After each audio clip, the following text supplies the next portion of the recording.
a while ago, I got a call from James saying that he wanted to have a conversation about the letter from a Birmingham City Jail because of a project he's working on at the state level.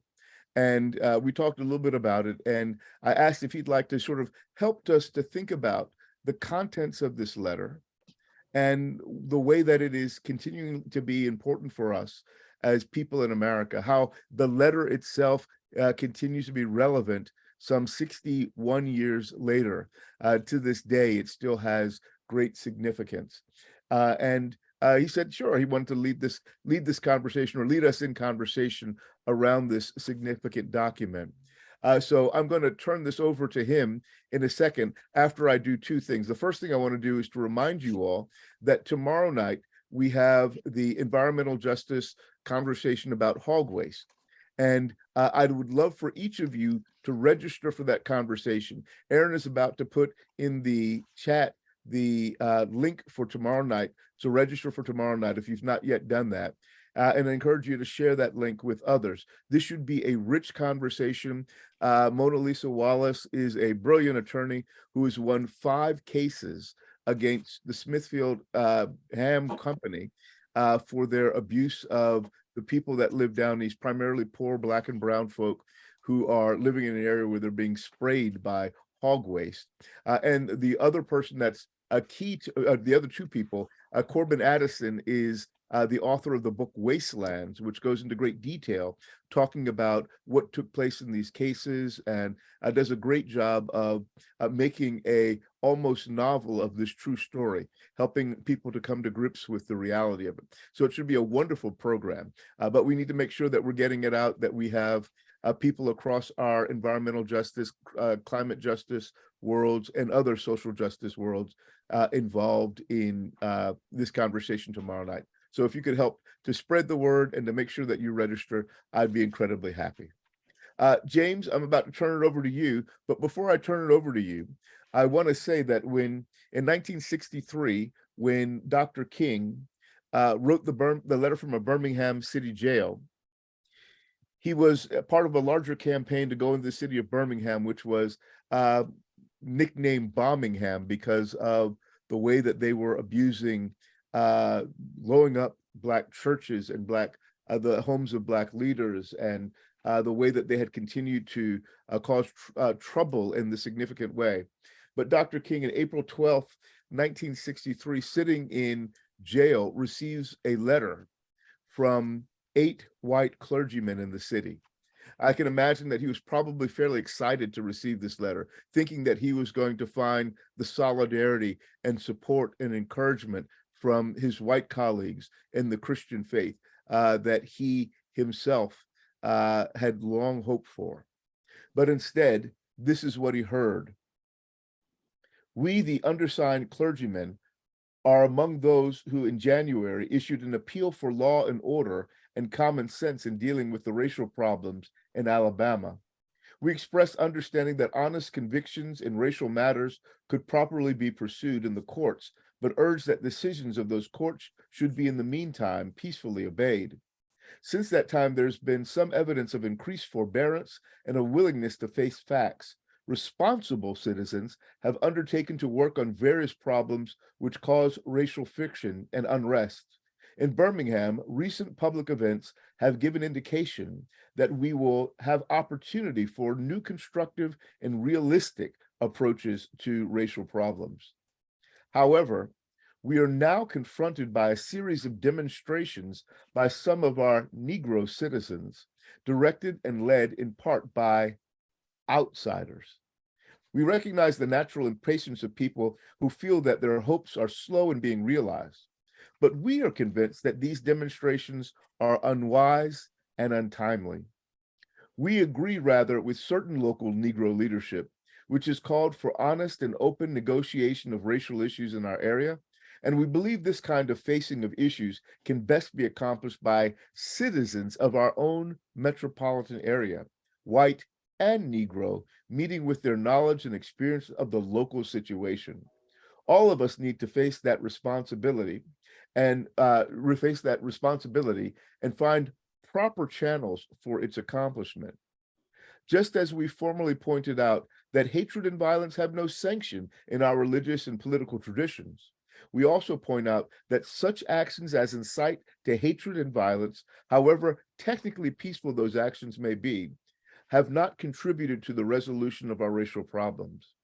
We do not believe that these days of new hope are days when extreme measures are justified in Birmingham. We commend as a whole, we commend the community as a whole and the local news media and law enforcement officials in particular on the calm manner in which these demonstrations have been handled. We urge the public to continue to show restraint should the demonstrations continue, and the law enforcement officials to remain calm and continue to protect our city from violence. We further strongly urge our own Negro community to withdraw support from these demonstrations and to unite locally in working peacefully for the better Birmingham. When rights are consistently denied, a cause should be pressed in the courts and in the negotiations among local leaders, and not in the streets. We appeal to both our white and Negro citizenry to observe the principles of law and order and common sense. And this was signed by C.C.J. Carpenter, the Bishop of Alabama, Catholic bishop, Joseph A. Durick, the auxiliary bishop of the Diocese of Mobile and Birmingham, Rabbi Milton Graham, Temple Emmanuel, Birmingham, Alabama. I believe that's a Reformed synagogue.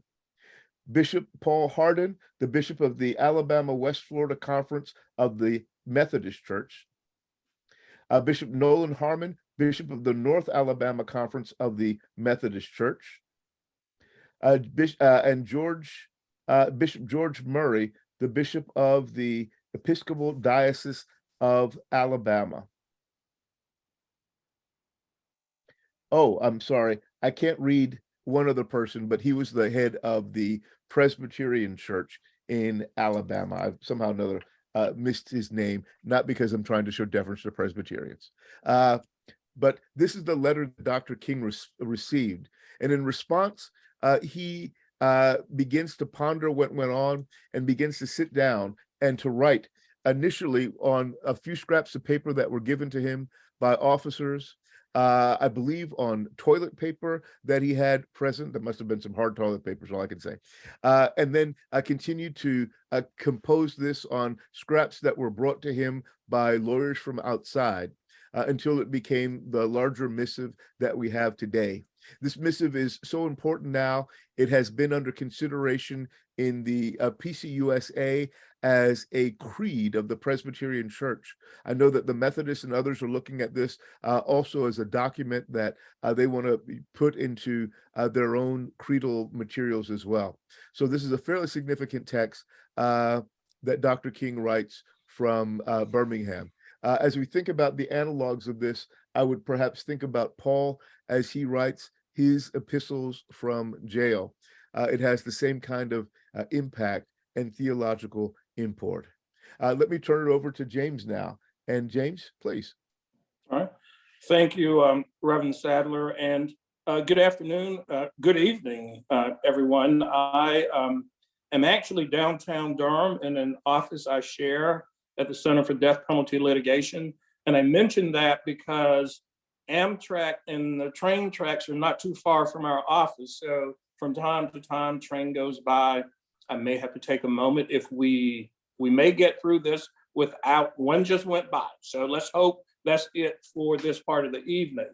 I do serve as a commissioner with the North Carolina MLK Commission. And when we look at the mission of that commission, the first two major prongs relate to celebration of Martin Luther King holiday. A third prong says to promote among the people of North Carolina an awareness and appreciation of the life and work of Martin Luther King Jr. I am one of the more recent additions to the commission, but one of the things that I noticed that at least in my opinion, I thought we could do better, was to help encourage communities, organizations, individuals to have a better appreciation of the real Dr. King, not the Dr. King that so much of America has come to appreciate and to embrace and to love, at least on the surface. Because I didn't feel that enough people were as familiar with Dr. King and all of his complexities and depth, and in the radical nature of a number of his beliefs. I mean, and so one of the things that came to me as I realized that we are approaching the 60-year anniversary of Letter from a Birmingham City Jail was that we could use that document to assist us in helping people across the state of North Carolina have a better appreciation of Dr. King and what he stood for, and how that might help us in our current predicament. As Reverend Sadler mentioned, that letter that was written 60 years ago is considered by many to be a part of the literary canons of this country. It became a manifesto of the civil rights movement to a number of people and organizations. I don't think it's unfair to say that it could be included in the pantheon of the most significant written documents of in this country's history, certainly of the 20th century, and without doubt of the civil rights movement. And so it is something that is of value in a number of respects. When we think about this letter, and as Reverend Sadler mentioned, this letter was written from jail. How did Dr. King end up in jail? He ended up in jail because he was asked by Reverend Shuttlesworth, who was not only a member of SCLC, but he was a member and probably, I think, the head of an organization there in Birmingham that was fighting for racial justice. And they felt that they could use Dr. King's voice and his leverage to bring more attention to efforts that they had underway to desegregate that city. As Dr. King says eloquently in the letter, Birmingham was the most segregated city in the country, is how he described it. And so Dr. King came. And this was right after the mayoral election in Birmingham. George Wallace had been elected governor of the state of Alabama in 1962, and we knew what his platform was. Current version of him is DeSantis down in Florida. But so that was the milieu in which Dr. King came. And so when he came aboard, the powers that be in Birmingham sought to deny a right to march, because they wanted to peacefully protest. They wanted to engage in nonviolent direct action. And so they sought to deny a permit to march and protest.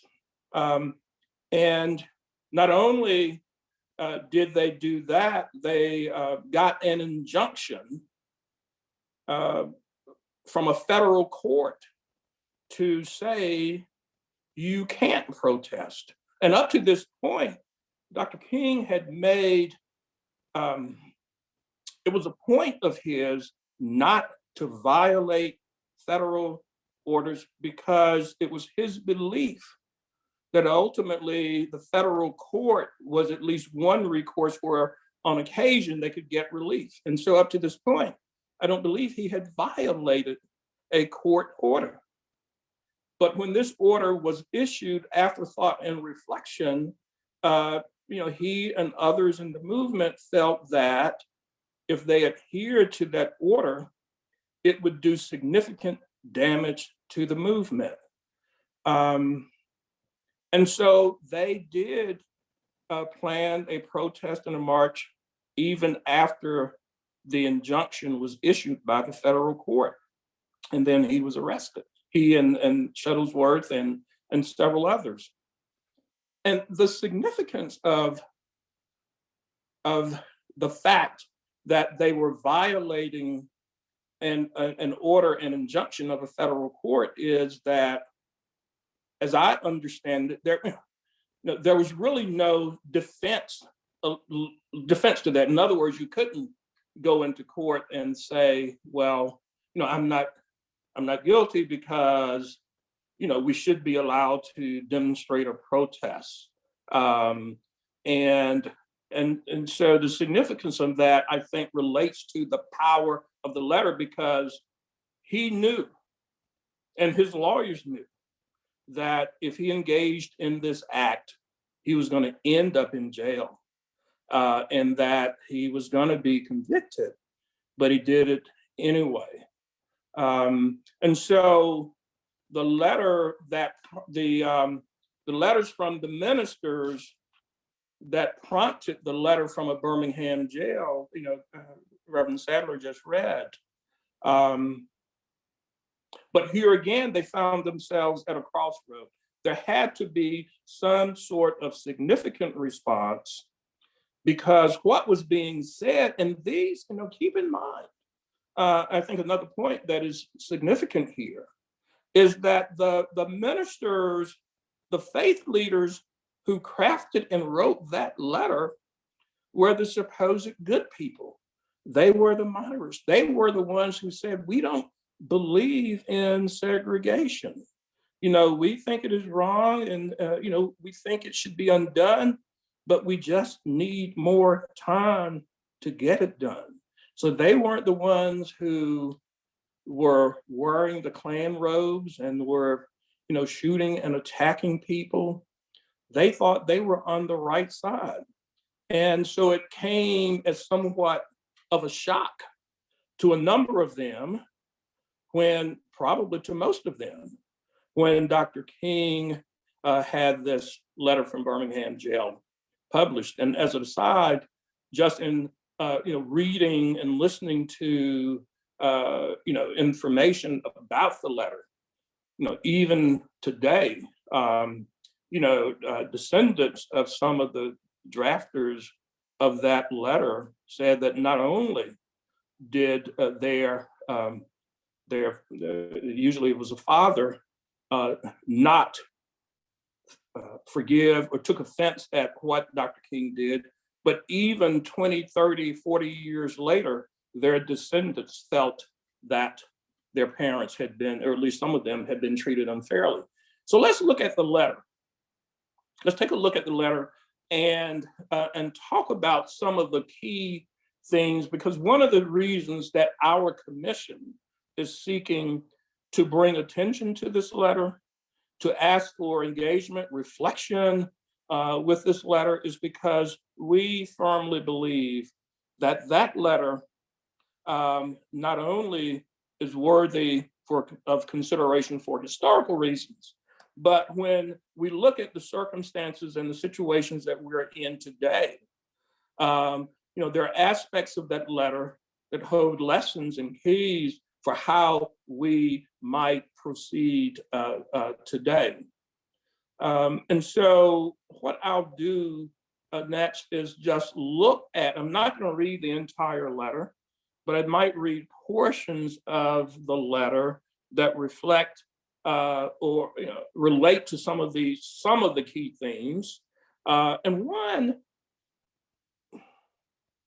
is this notion that all of us, all of America, all of this country, but not just this country, international, we all are impacted by injustice. And I'm reminded of a book that some of you may have read by Heather McGhee called The Sum of Us, where she talks about, within this country, how it's not only Black people that are adversely impacted by racial discrimination and inequities, but it is society as a whole.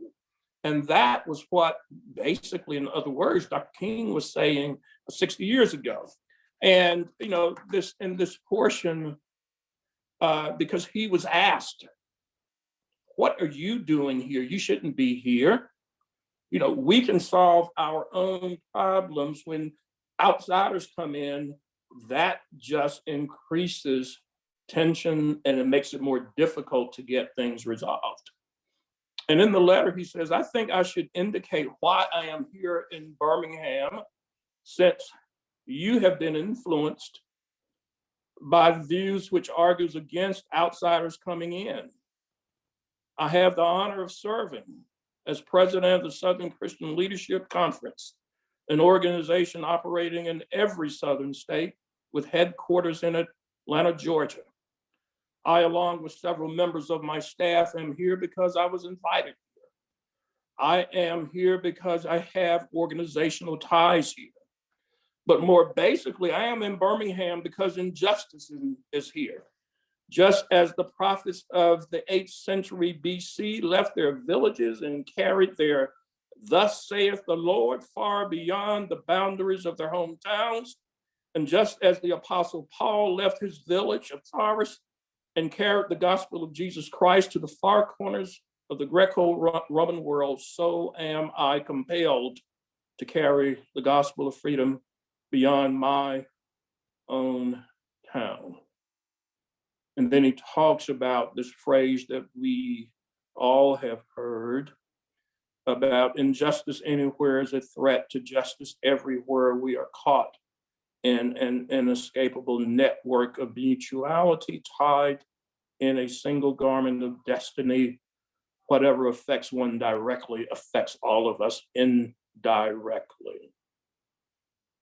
So that theme is a theme that is still resonant today.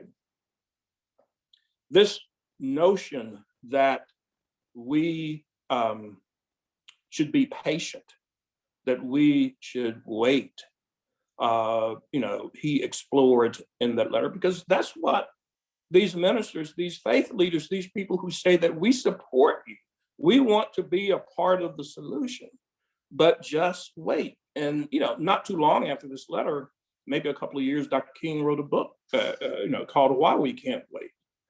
But he talked so eloquently about the pain and the suffering that Black people were suffering from at that time, and then you're going to ask them to wait, despite that, the weight of the oppression and the inability to breathe, that they were suffering, and you're going to say, wait.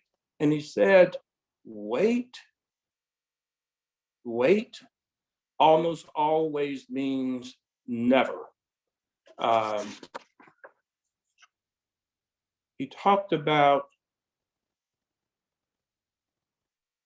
the importance of distinguishing between a just law and an unjust law.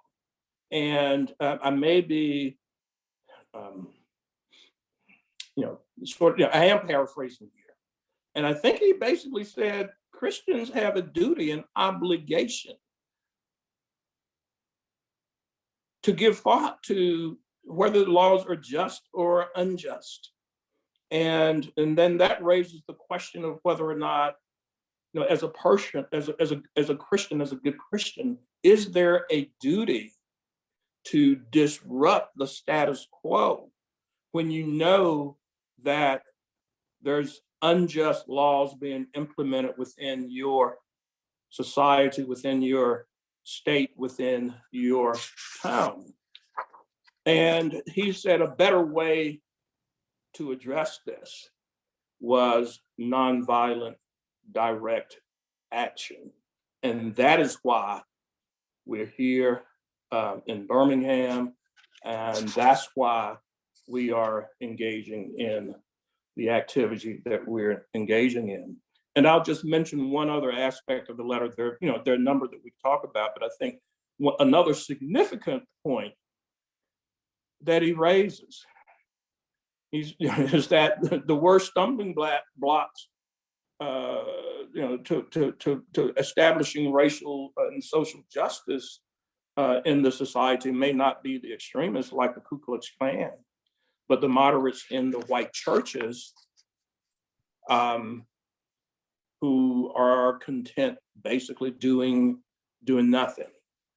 And so those are some of the key things. There are a number of others that are raised in the letter. But one thing I want to take a look at is how he ended. If I can find my copy of the letter, the entire letter. And Reverend Sadler, I might ask you, because I misplaced the letter in its entirety. Uh-huh. The last paragraph. I found it. The last sentence or two,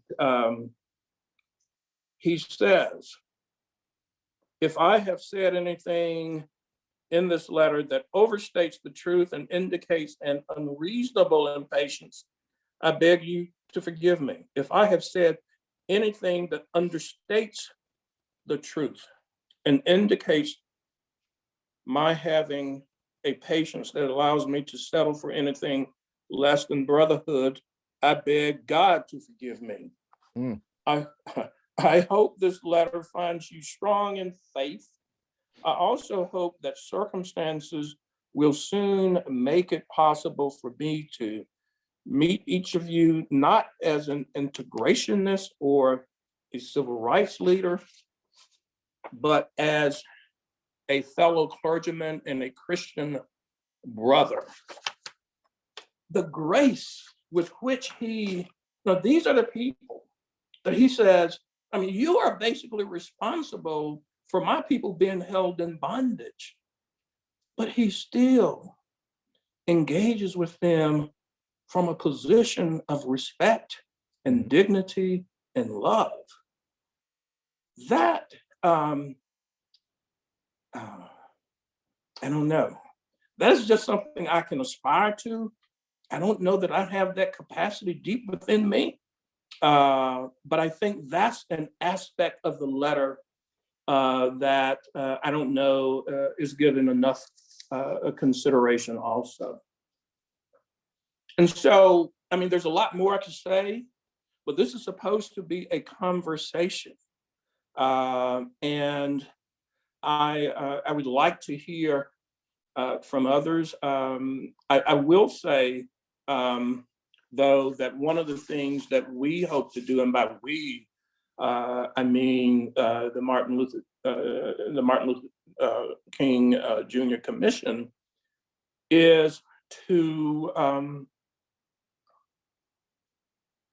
like I said, have people consider how this letter, not only the significance of the letter in the time that it was written, but how this letter is relevant today and how it can be used by people across the state of North Carolina to help address the significant inequities that we are still confronted with. And one of the things that we want to do is to work with organizations across the state of North Carolina, like the Reimagining America Project, to get their thoughts and assistance in what types of programming and activities that can be done. And we're looking at, right now, we're looking at sort of 4 major sort of categories of buckets.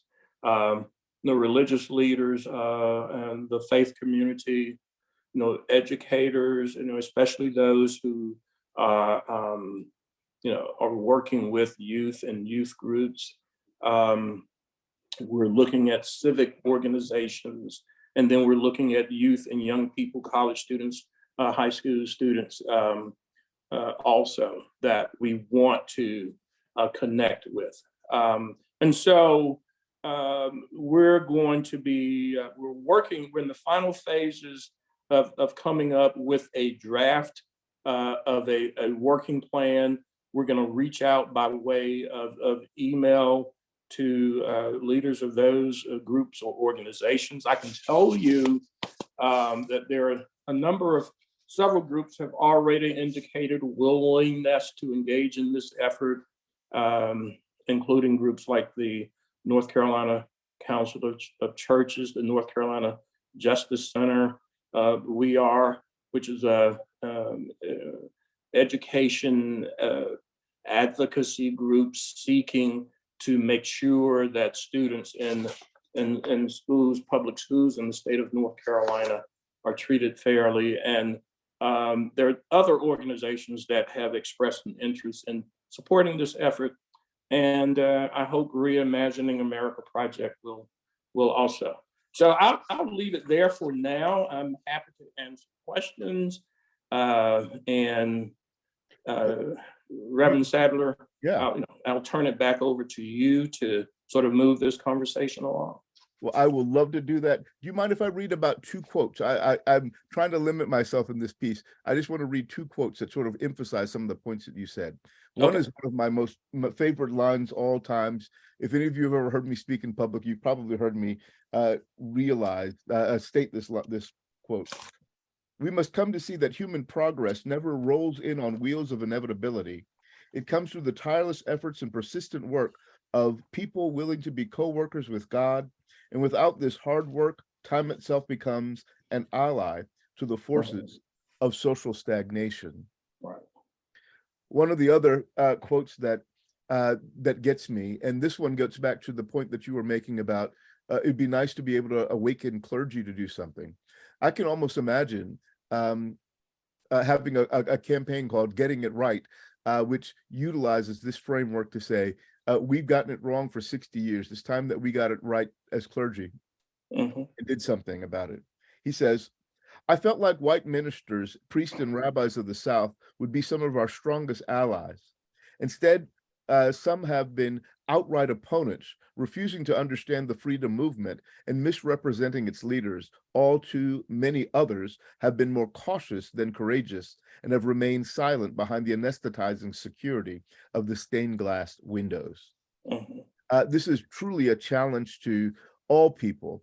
Later on, he talks, at other points, he talks about the fact that the faith communities will surely lose numbers in the future because younger generations recognize that a church that doesn't attend to issues of justice is no church at all. It's not doing what God called it to do. So this challenge to the church to stand up and to do the kinds of work that the Lord calls for was key to sort of his hermeneutic, his way of interpreting God's word and the Christian faith for his time period. Would love to have questions, would love to have feedback from anybody. And please direct your questions to James. Joanne?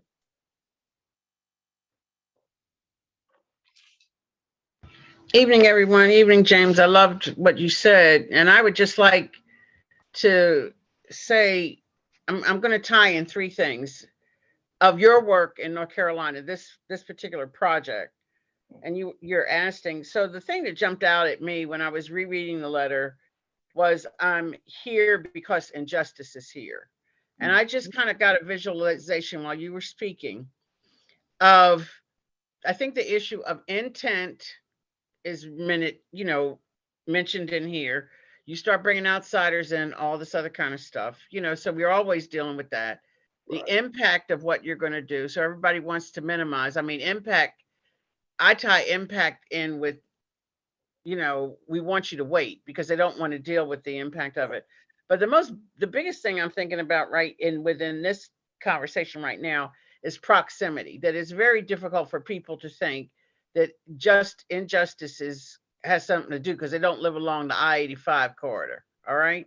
And maybe a product could be that would, to me, show intent and impact and proximity would be to take the state, the 100 counties, do some data gathering and say from the most northwestern county to the most southeastern one, to just state one injustice that is impacting that county locally. You got it? And so then when people see this map, it's not just people being chewed alive in Durham or Greensboro or the typical places, but it would cover rural, mountain, Appalachian injustice, coastal injustice, the injustice of the ocean taking, people just got so greedy. Well, look at your house floating to Africa. You got what I'm saying? That it would show, and to me, it would knock out that proximity thing, because I think people get passive or moderate, or they just disappear because they say, well, I don't know anybody like that. But if they had to look at what the impact was within their own county, that may give them some juice to get something started. I don't know. It's an idea. Right. And I appreciate that. I think, and that, that is one of the reasons that we are reaching out to organizations, if they don't have statewide reach, at least regional reach, who could better have some sense of what some of those critical issues are within those communities than, someone, like me sitting in Durham trying to figure out what they are. So I think your point is well taken. And I'm sort of reminded of, I don't know, probably 7 years ago, I know Gene Nickel and Reverend Barber and some others did a poverty tour on a bus, across, I don't know that they covered the whole state, but they did cover some regions of the state that normally didn't get attention, and provided some of that very, data and information that you're talking about. So I think there's a merit to your position. One of the things that I did mention is, I did mention it sort of indirectly, is, Dr. King, was talking about the injustices of his day. The injustices of our day, I think, are related, but they might have a different, they might have a different context now. So like today, you may be looking at, school resegregation, for instance. You may be talking about the wealth gap, health gap, educational disparities in a number of respects. We're still dealing with voter suppression. We're still dealing with the failure to, and one of the things that he, when he starts out, he says, how do we go through the process of deciding to engage in nonviolent direct action? We don't just say, hey, let's go out and do something today. There's a 4-step process. And one step of that process, to me, is truth telling, getting the facts. And when we look at what is on the scaffold, truth forever on the scaffold, wrong forever on the throne. Truth is on the scaffold today when you can't even truthfully teach the history of this country. And that, I know, we can say Black history, but that's American history. You can't even do that. There's so much denial of truth at so many levels. And so that's another aspect of this letter that is so important today.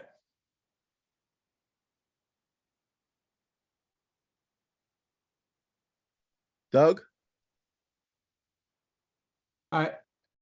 I was scrolling through the copy of the letter that I just downloaded, and I moved my finger too fast. So, but I'll focus on what I was going to read. Again, as you said, Attorney Williams, MLK really confronts the white moderate and says, you know, you guys are worse than the KKK or the White Citizens Council. Basically, I'm paraphrasing, because you've prevented going forward and addressing the injustice. And he does that in a couple of the different paragraphs in a very eloquent way. What caught my attention in your presentation is your quote about injustice anywhere is a threat to justice everywhere. Prior to the beginning here, we were kind of talking back and forth, and I was saying, I was just reading Mark Gopin's book, Compassionate Reasoning. And what he is doing is, he is saying kindness is the universal category of filtering whether an action is ethical, because kindness applies to all people.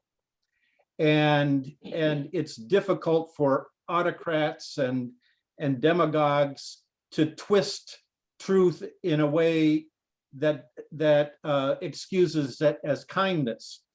And what's happening today is we're trying to privatize education, privatize gerrymander voting, you know, and take the public discussion.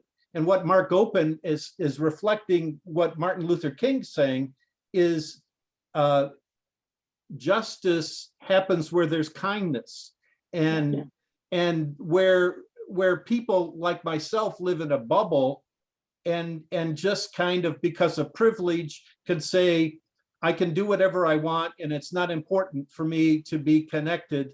That's the opposite of kindness. That's injustice.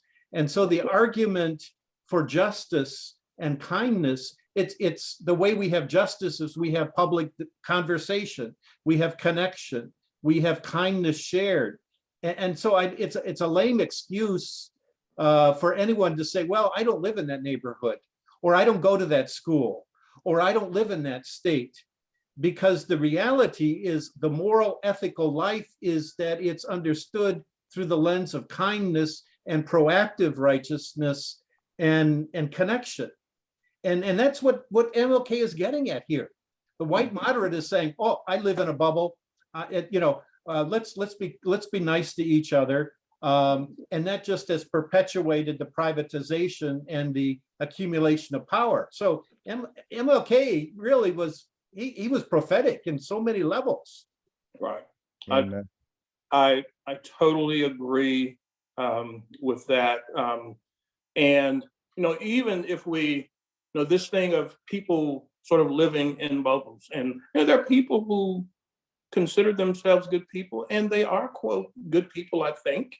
But if you basically just surround yourself within a certain community, you only primarily interact with people who are kind of just like your demographic, and you have no connectivity to people who are different from you, no significant relationships with people who are, you know, from a different demographic, whether we're talking class, race, ethnicity, sexual preference, whatever the case may be, then you are gonna be less likely to want to or see the need to engage in action to address, you know, so many of these problems that we are confronted with today. And even at a sort of scientific level, people who do the research and studies on this concept of implicit bias and unconscious racism, which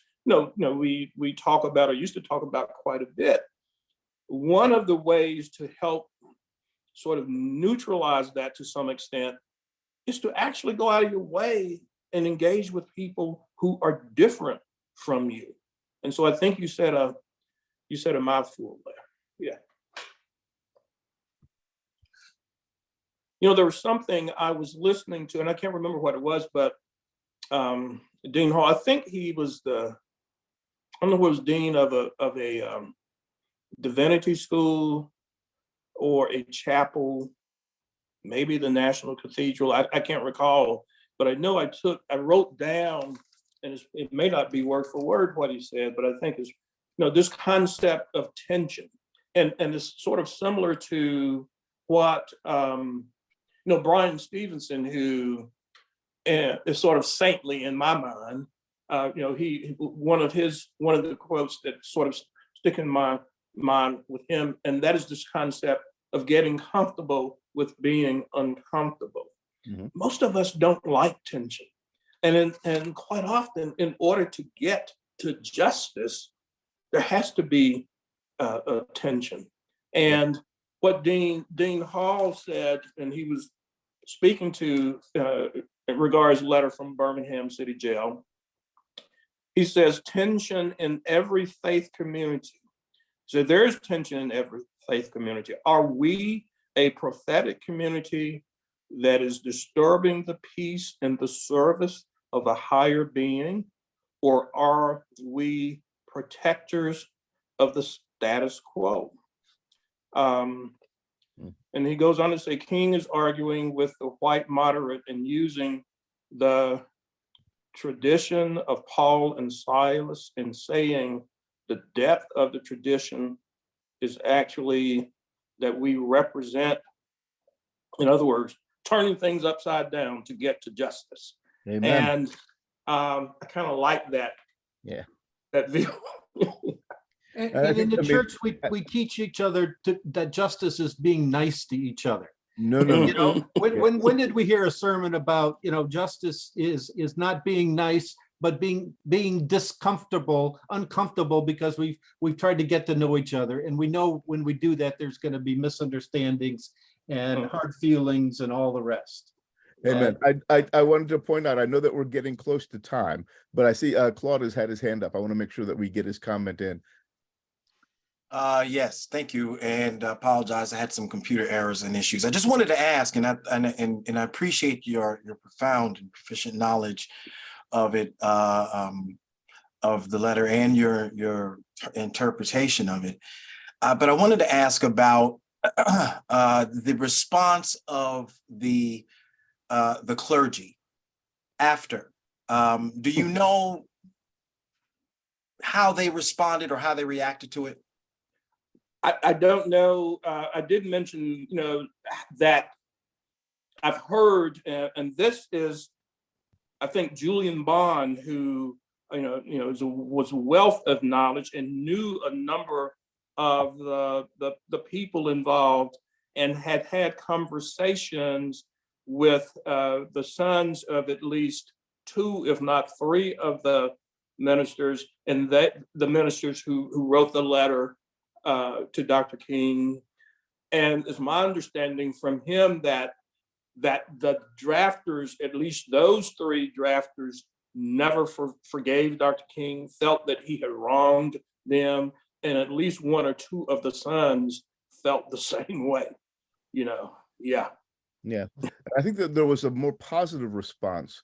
I know from the Presbyterian Church in the city, there was a more positive response in the aftermath, feeling convicted. I know that some of the local Presbyterian ministers began to work in different ways. One of them at the church that was the large Presbyterian church that was like less than a quarter mile away, ended up getting kicked out of the church because he picked up a civil rights stance Right. and was becoming increasingly provocative, and realized that his people weren't following him in this. Now they think of him as a hero, but at that point in time, they expelled him from the church. So, Dr. Sadler, can I say just one other thing? Please. No, we talked about the impact of this letter, and this letter has, I mentioned it being sort of like a manifesto. Mhm. South African freedom movement, the people, I think the Tiananmen Square, people across the world have used this letter as a guiding document, as a source of inspiration when they're seeking to create a better society. This, as I said, it belongs in the pantheon. And it has certainly important lessons for us today, I think. Amen. So Perhaps, yeah, please. real quick, perhaps it can serve as a foundation, if you will, Rodney, for bridging the gap. Yeah. Love it, You know- brother. I love it. You're brilliant. You hit the nail on the head there. Brent, what do you think about that, brother?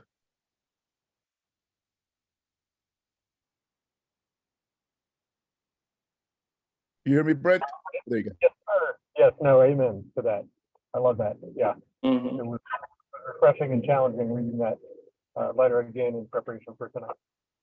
Amen. Let's do that. Let's figure out something that we can do where we utilize that letter as a basis for a larger conversation with the Bridging the Gap project as well. Anybody want to talk about how this thing impacted the work in South Africa? Anybody have some cognizance of that? Well, I just want to say thank you all for this conversation tonight. James, thank you so very much for weighing in, for leading this conversation, for sharing your thoughts on it, and for inviting us into this work at the statewide level of thinking about how this letter might inform our collective work. I think there's much more that we can do, and please feel free to share that with us so that we can be part of that larger statewide work there. Thank you for having me. Dude, you're part of the group. You're a I commissioner. know.